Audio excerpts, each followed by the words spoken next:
Good morning, everybody. This is Mike Walsh, and it is my honor to call this meeting for the Advisory Commission on Charter Schools for December 5th to order, and at 9:30.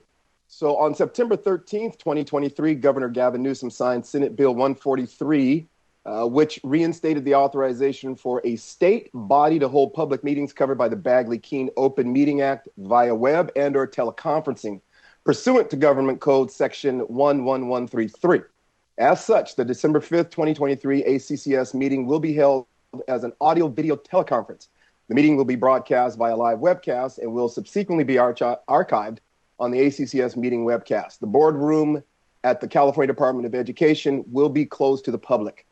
During commissioner deliberation today, I will call on each commissioner by name. Please use the raise hand feature in Zoom if you wish to be recognized to speak. Please make sure that your computers are muted at all times unless you're speaking. All votes today will be taken by roll call vote. And of course, members of the public who wish to make a public comment may dial 717-908-1926 and use access code 1166083# when prompted to call in for a given item or for general public comment. Upon dialing in, callers will be added to a caller queue, and the operators will notify callers when it is their turn to provide public comment. Public comment will be limited to 1 minute. Members of the public who wish to dial in for public comment should view the live stream of the meeting.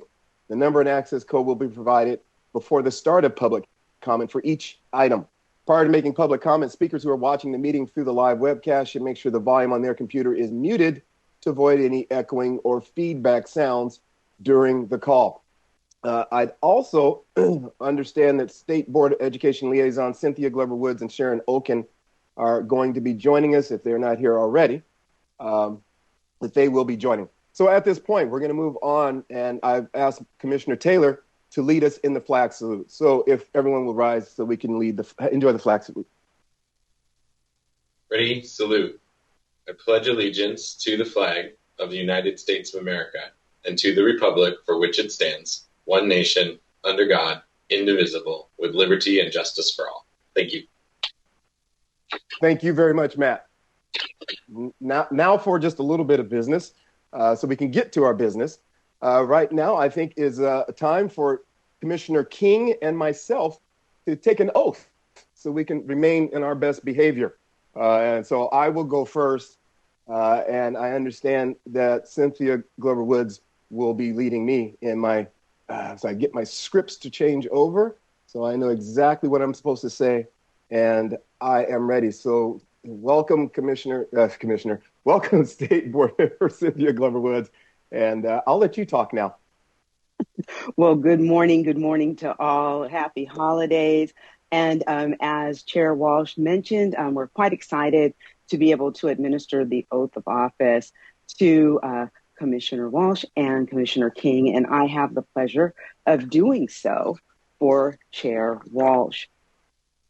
So, are we ready? I am ready. Wonderful. Please raise your right hand and repeat after me. I state your name, do solemnly swear or affirm. I, Mike Walsh, do solemnly swear that I will support and defend the Constitution of the United States against all enemies, foreign and domestic. That I will support and defend the Constitution of the United States against all enemies, foreign and domestic. That I will bear true faith and allegiance to the Constitution of the United States and the Constitution of the State of California. That I will bear true faith and allegiance to the Constitution of the United States and the Constitution of the State of California. That I take this obligation freely, without any mental reservation or purpose of evasion. That I take this obligation freely, without any mental reservation or purpose of evasion. And that I will well and faithfully discharge the duties upon which I am about to enter. And that I will well and faithfully discharge the duties upon which I am about to enter. Congratulations. You are now official. And I'd like to turn it over to my fellow board member, Sharon Oken, to administer the oath of office to Commissioner King. Thank you. Thank you, Vice President Glover-Woods. And I can't tell you how many times I've been called Sharon Oakland. So it's I'm so honored and privileged to be able to serve in this capacity today. I might be just as excited to get to be giving the oath of office as Commissioner King is to be receiving it. We'll see. Okay, so here we go. Please raise your right hand and repeat after me. I, Derek King, do solemnly swear or affirm I, Derek King, do solemnly swear that I will support and defend the Constitution of the United States against all enemies, foreign and domestic, that I will support and defend the Constitution of the United States against all enemies, foreign and domestic, that I will bear true faith and allegiance to the Constitution of the United States and the Constitution of the State of California, that I will bear true faith and allegiance to the Constitution of the United States and the Constitution of the State of California, that I take this obligation freely without any mental reservation or purpose of evasion, that I take this obligation freely without any mental reservation or purpose of evasion, and that I will well and faithfully discharge the duties upon which I am about to enter. and that I will well and faithfully discharge the duties upon which I'm about to enter. Congratulations. That's it. You are official again as well. I just want to take this opportunity to thank you all for your service. And I know Vice President Glover Woods and I, when we attend these meetings, we're just so impressed with the sense of responsibility and thoughtfulness you bring to the task each time. And we're thrilled to have both of you back as commissioners again. So thank you so much. Thank you. Thank you both.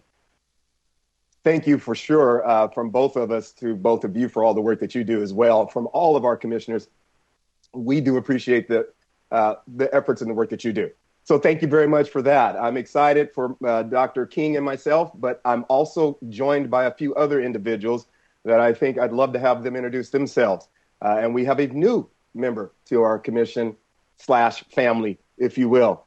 So thank you for state board members for joining us. Vice President, State Board Member Oakland. That's an interesting name. So again, thank you so much. So at this moment, I'm going to go ahead and ask that the rest of the commissioners, I will call on you by name and ask that you tell us who you represent and introduce. So Commissioner Fennell. Good morning, everyone. Todd Fennell, County Superintendent, Imperial County, and representing county superintendents in California. And this time I will whisper because I don't want to wake the baby. Commissioner Jones. Erica Jones, and I represent teachers. And Commissioner King. Good morning, Dr. Derek King, Superintendent Excelsior Charter Schools. I represent charter schools. Commissioner Olmos. Good morning, Steve Olmos, Superintendent Executive Director for Visions in Education and representing parents. I'm going to come back to Commissioner Park in just a moment. I'm going to go ahead and go to Commissioner Taylor as I read my list. Hi, everybody. Matt Taylor, Superintendent, River Charter Schools, representing charter schools. I am Mike Walsh. I represent governing boards of school districts. And now I'd like to introduce Commissioner Park. Good morning, everybody. My name's Susan Park. I'm the new Charter Schools Division Director, filling in some large shoes left behind by my colleague, Stephanie Farland. Just a quick brief profile or bio about myself. I've had the pleasure of working at school districts, advising county boards of education, and also working at charter schools. So I've been a charter school parent, a charter school administrator, as well as a charter school authorizer for about 10 years combined at San Diego Unified, where we had a proud portfolio of about 20,000 charter school students at 50 charter schools, some of them being classroom-based, non-classroom-based, DAS. And I've also been a special education director and education law attorney, and have been able to address the state board on charter school appeals, and happy to talk to anyone about AB 1505 or your feelings about verified data. And so very proud to join a group that I have been watching from afar. Honored to be able to join the discussion of very critical issues that are some of the most exciting in the K-12 arena. So thank you for having me. And if there are any questions or wonderings about my background or my role on the dais here, I'm happy to engage. Thank you. And last but absolutely not least, I'm so thrilled that he was able to join us, and that is Commissioner Brazil. We were just at the point of introductions for who are you, where are you from, and who do you represent? So Commissioner Brazil. Good morning, everyone. I am Helio Brazil. I served as the administrator or the superintendent on the commission. So it is my pleasure and nice to see everyone this morning. And when you talk about a dedicated body, Commissioner Brazil is joining us while on vacation somewhere out in the ocean. That is dedication. So thank you so much for giving us your time and figuring that out, especially in this moment. So you win for most dedicated by far. My pleasure. So at this time, members of the public who wish to make a general public comment for items that are not part of the ACCS agenda may dial in now. Please call 717-908-1926 and use the access code 1166083# as you see on the screen. You must enter access code 1166083 to be added to the caller queue. So again, those who are wishing to make general public comment, now is the time to call in. So at this moment, we're going to go ahead and move back to our agenda and bring in Commissioner Park to provide us an update on the Charter Schools Division. Thank you. I appreciate that. So I am getting to know our team. I started here in October, and generally speaking, with regard to a division update, the CDE, along with the School Fiscal Services Division, has been participating in the A3 multi-agency audit task force, which is being coordinated by the State Controller's Office. So it had its inaugural meeting just a week ago in a combination in person and virtual. This task force will be meeting monthly with a June end date for a written report to address charter issues with regard to transparency, accountability, and so very much looking forward to continuing to work with our colleagues up and down the state to develop a more stringent oversight process. In addition to the task force, we have been in a sort of moment of pause between the renewal storm that will come. The trailer bill that was signed by our governor in July extended most charter school petitions by 1 year. So we're in this hiatus between what would typically be on the ACCS calendar in terms of renewal pieces. It will also bring us to a unique time with regard to state board authorized charter schools, and that they're effectively going to be grandfathered out in the next 1 to 3 years. So very unique chapter of the charter oversight movement in that at the moment there's an extension. There is the reamping, republishing of dashboard data, differentiated assistance information that we have not had in some time. We're getting far away enough from the COVID pandemic that some of these engines are starting back up, if you will. And so we anticipate that this spring and summer might bring in a new crop of renewals when we haven't had that season in some time. So that's a broad overview of what's been in motion with regard to charter schools in California. And just very pleased to get to know the small but mighty team of the Charter Schools Division that is about 14 folks doing the work of many, many hands across the state. Thank you. Yes, there we go. I'm making sure I was not muted. Thank you very much for that. I have to apologize. In my excitement to hear the update and give Susan a chance to speak and to bring everybody in, I failed to get a motion and a second, a review and adoption of our meeting notes. So I need to back up and make sure we cover that. So review and adoption of meeting notes from the August 2023 meeting, as we have no meeting from October that was canceled. So at this moment, I will acknowledge, or rather entertain, a motion for the adoption of our meeting notes from August 2023. So moved by Commissioner Taylor. And do I have a second? Great, thank you. And so we have a motion and a second. Let me take a roll call vote. I vote aye for adoption. Commissioner Taylor? Aye. And Commissioner Park, I'm assuming you'll be abstaining. Abstain, yes. Okay. Commissioner Olmos? Aye. Commissioner King? Aye. And Commissioner Jones, also assuming you'll be abstaining. Abstaining. Mm-hmm. And then Commissioner Fennell? Aye. And Commissioner Brazil? Aye. All right, thank you. We have completed all of the pre-business. So now moving back into the order of our agenda, the general public comment for items not on the ACS agenda. We will take that comment now. Upon dialing in, callers will be added to a caller queue. The operator will notify callers when it is their turn to provide public comment, and public comment is limited to 1 minute per speaker. So, do we have any public comment on the line? Morning, Commissioner. We currently don't have any callers in the queue. Thank you. Then, moving along, we will move on to our one item today. We will hear one retroactive funding determination request from American River Charter School.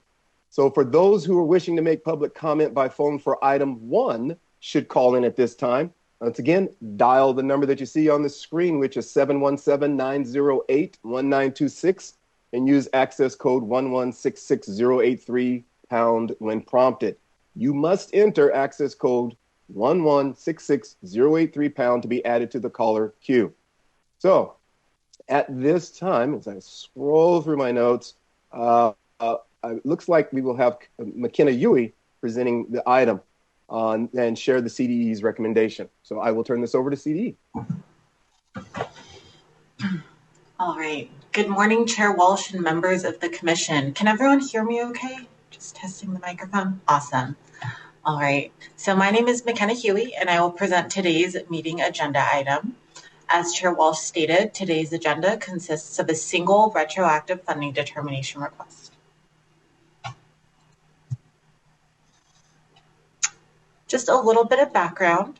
Pursuant to California Code of Regulations, Title V, Section 11963.6C, an existing non-classroom-based charter school must submit its funding determination renewal request by February 1st of the fiscal year prior to the year its funding determination will be effective.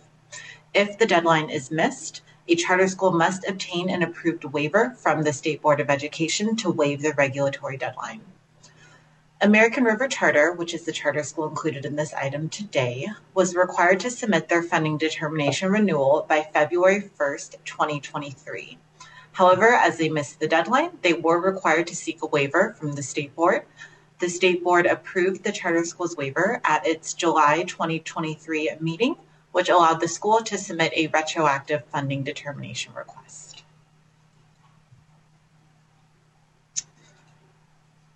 After reviewing the school's funding determination request, the California Department of Education proposes to recommend that the State Board approve the funding determination request for American River Charter at 100% for a period of 4 fiscal years beginning July 1, 2023 through June 30th, 2027.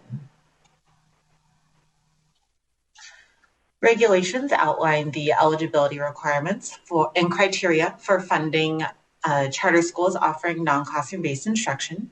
To qualify for a recommendation for 100% funding, a charter school must spend at least 40% of its public revenues on certificated salaries and benefits, spend at least 80% of total revenues on instruction and related services, and maintain a pupil-to-teacher ratio that does not exceed 25:1, or that of the largest school district in the county or counties in which the charter school operates.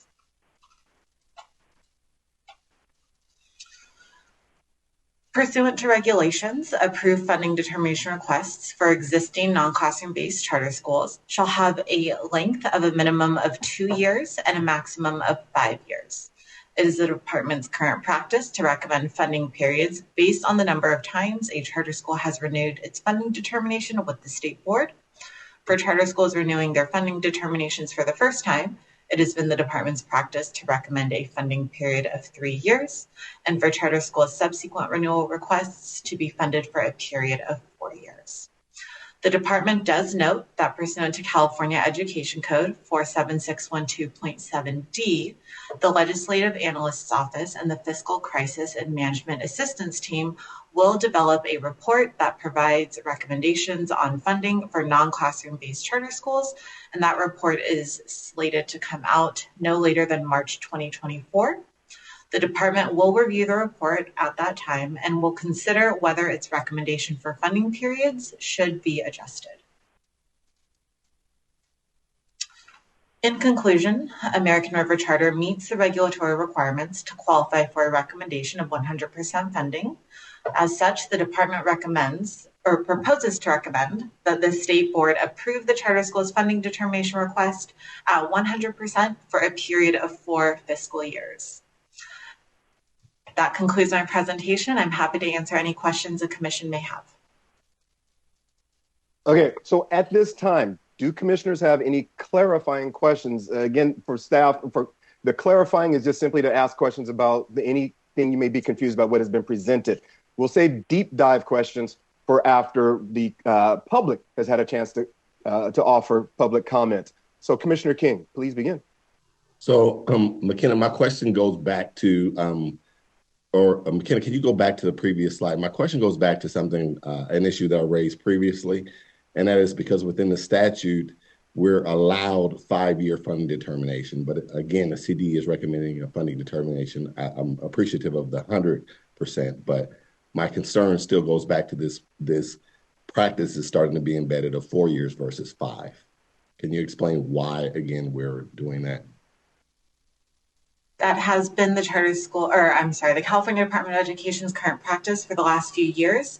Again, I think as we've expressed in previous meetings, a 5-year recommendation is tied to statute and academic performance index. While we understand that that's no longer calculated,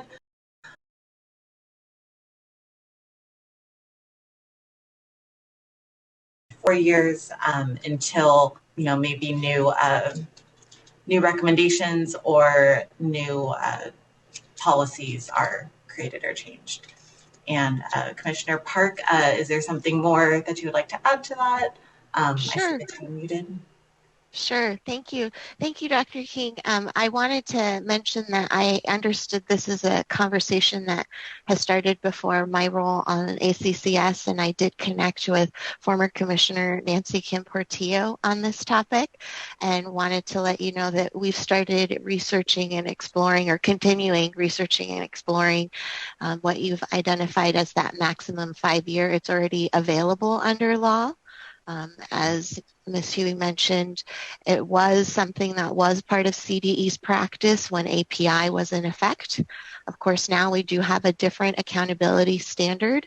So two timelines, I think, that I want to share with ACCS, in that the LAO FCMAT report, the highly anticipated non-classroom-based report, we want to be sure to receive it and review it before making any statewide changes to the practice of considering a 5-year.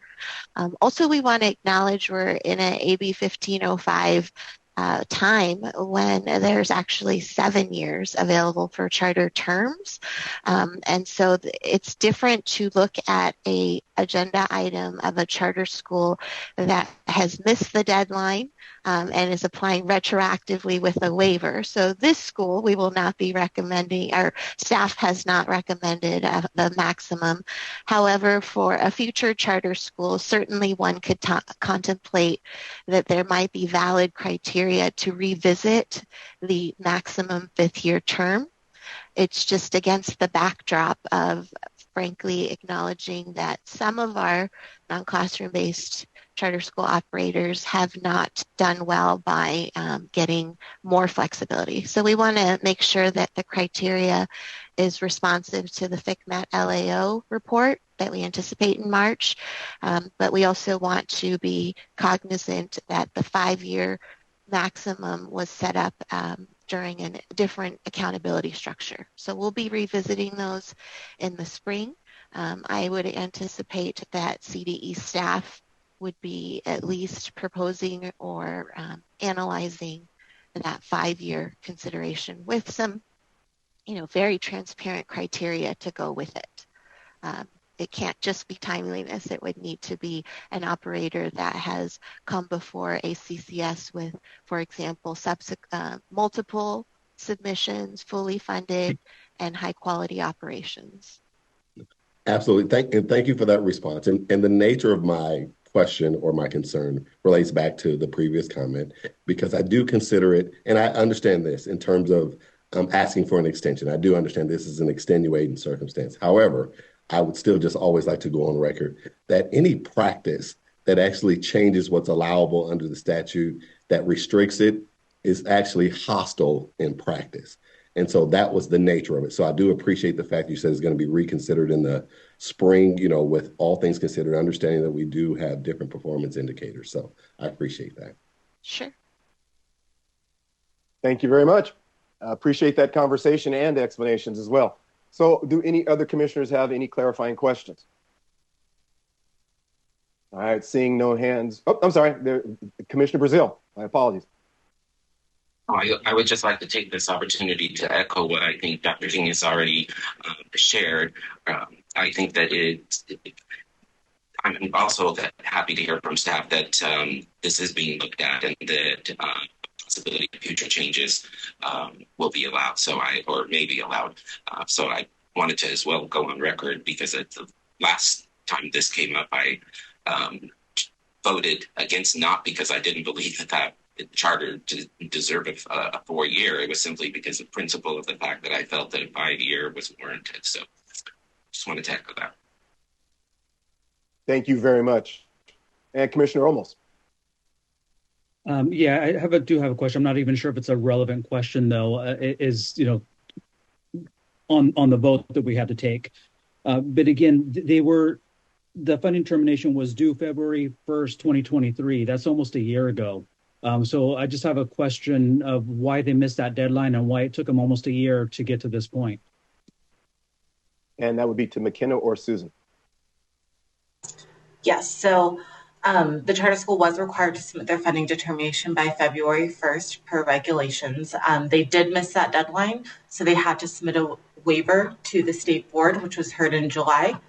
Within their waiver, they stated their reason for missing the deadline as, just going through my notes, as they were unaware of the deadline to submit the funding determination request.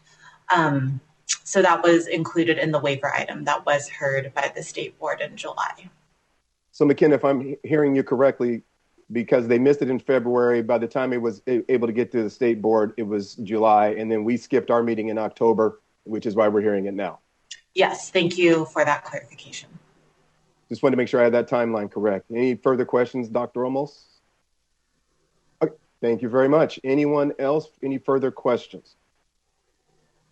All right, at this time, I will move on and ask for any public comment for item 1. The operator will notify callers when it is their turn to provide public comment, which will be limited to 1 minute per speaker.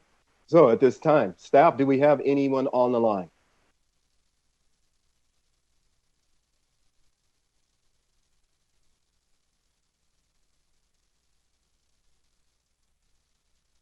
So once again, I'm going to ask, do we have any callers on the line? Apologies. We currently don't have any callers on the queue right now. All right. Thank you very much. Well, then we will go ahead and move to deliberation. Any further thoughts, questions before we entertain a motion? All right. Well, CDE is recommending that we move this forward to, we recommend a 4-year funding. And I see Commissioner Fennell, so I will let you go ahead and speak. Thank you, Chair Walsh. So the question I have, McKenna, when you evaluate, I understand the criteria that is the basis for the recommendation. But for example, in the funding request, they're having an ending fund balance of just under $2,000 on a $2.5 million program, and they show 0% reserve. So I guess my question is, at what point does the fiscal stability of the program, or is that evaluated at all? Is I guess one question. Secondly, and I've said this before, I want to encourage all of our charters out there that you have those open-ended questions at the end of the funding request. where you can explain anything that might be a reasonable question. And I think a reasonable question is, how does a $2.5 million program have 0% reserves and such a tight ending fund balance at the end of a program year? And so there may be a reasonable explanation for it. It's just absent the information, it begs the question. Yes, thank you for that question. And to clarify, the school, or not to clarify, but as you stated, right, the school did not indicate reserves on their actual funding determination form. When we review a request, we do review everything that is provided. And so staff did note that during the review of the school's request. And so we did follow up with them via email and asked for information about their reserves. And they informed us that their financials are maintained in their district's general fund, and that the district has 5% reserves, which provides 5% for the charter school with the district's general fund dollars.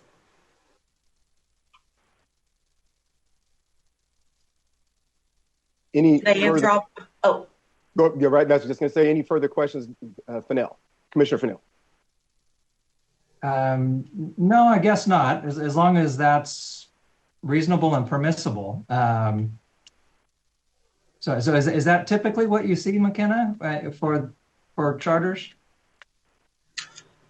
To clarify, are you asking about reserve levels or an absence of reserve information on the form? I guess it's a little bit of both. I think my question is, as a standalone charter school with its own identity and CDS code and everything else, I would think that the reserves and everything would be kept on the books for that independent charter school, as opposed to what I'm hearing you say is that their explanation was that they just rely on their authorizing district and the reserves there. What because it's a shared board, do they have access to those reserves and the money moves between the charter and the district seamlessly? So unfortunately, I can't speak to that specific question. Each charter school is authorized by either their school district or their county board of education. And so the actual operations of each charter school would be best addressed by the charter school or its authorizer itself. For the purposes of the funding determination form, the CD is limited to what we are able to collect via regulations, as well as what's on the form.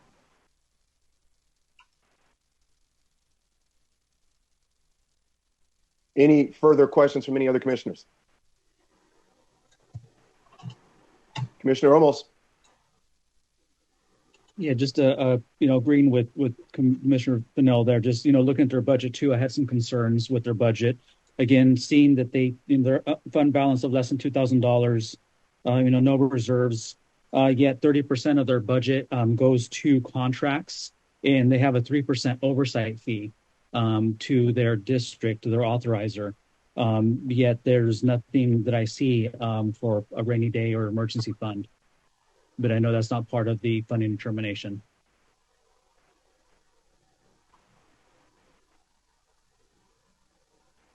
Chair Walsh, if I may. Please.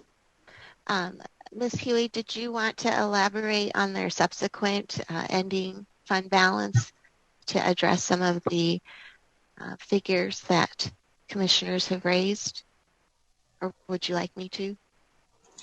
No, I'm happy to provide a little bit more information. So again, in our back and forth with the charter school during our review of their form, the charter school did inform us that their ending fund balance for 2022-23, which is the following year, because as a reminder, the funding determination form that is being presented is based on 2021-22 audited data. So their fund balance for the previous fiscal year, 2022-23, was over $167,000, which represents a 7% ending fund balance for them.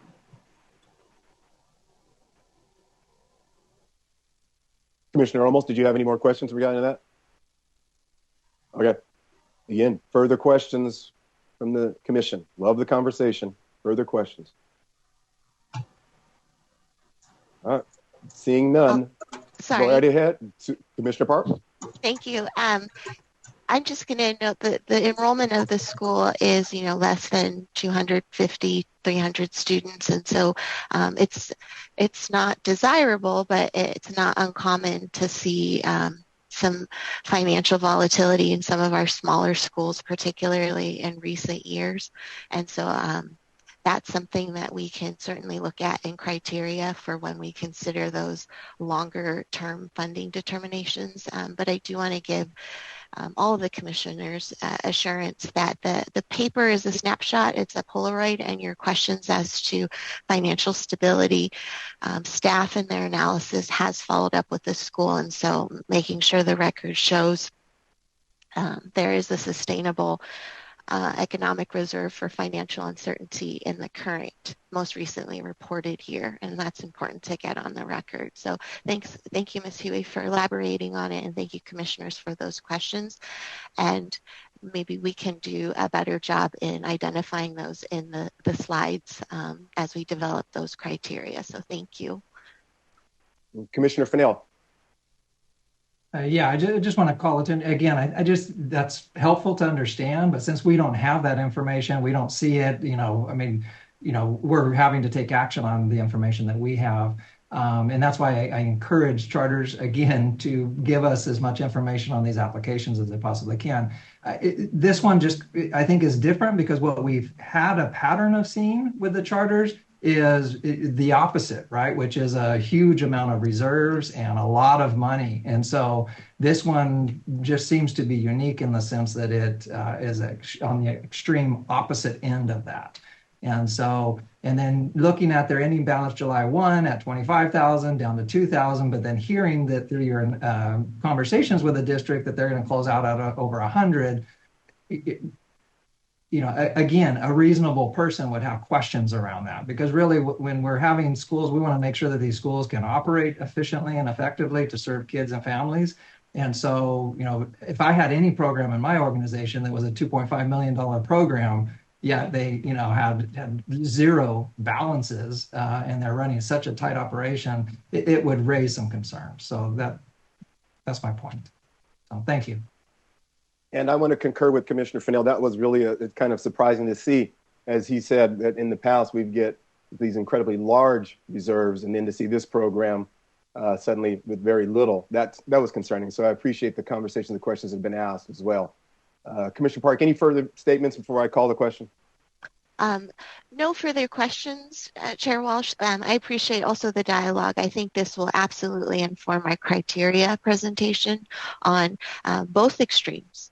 That, frankly, reserves that are too high and not indicative of an operating budget being too low. Those are both areas of extremes that we'd want to address in criteria going forward. So very much appreciate the dialogue. Thank you, Chair Walsh.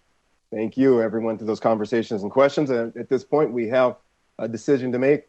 And the recommendation from CDE staff is for 4 years full funding. And so at this point, I'd love to know, do I hear a motion from anyone? I move that we accept the CDE's recommendation of 100% at 4 years for this charter. So we have a motion to accept CDE's recommendation by Dr. King. Is there a second? I'll second Commissioner Brazil. All right, so we have a motion and a second. At this time, are there any further questions, comments at this moment? Seeing none, then let's go ahead and have a roll call vote. Commissioner Brazil, the motion is to move forward. The motion is to recommend CDE. The motion is again to support the CDE staff recommendation of 4 years full fund. Wow, what is in my coffee? All right, so Commissioner Brazil, how do you vote? Vote aye. And Commissioner Fennell? Aye. Commissioner Jones? Aye. Commissioner King? Aye. Commissioner Olmos? Aye. Commissioner Park? Aye. Commissioner Taylor? Aye. And I vote aye. So passes unanimously. So that's our meeting for the day. I want to thank everybody. I was just looking at my notes because I know we do have a meeting again in February. And so what I will say is, since I haven't, as I stalled just slightly long enough to pull my calendar up, it just disappeared. The meeting meeting is scheduled for February 13th. Look forward to seeing everyone then. And between now and then, however you celebrate the holidays, may it be joyful, festive, exciting, and may it meet with what Commissioner Brazil is out there enjoying right now. May it live up to his standard. So everyone have a fantastic time. Thank you so much for all your work this entire year. I look forward to seeing you in 2024. So meeting is officially adjourned at 10:10 a.m. Thank you, everybody.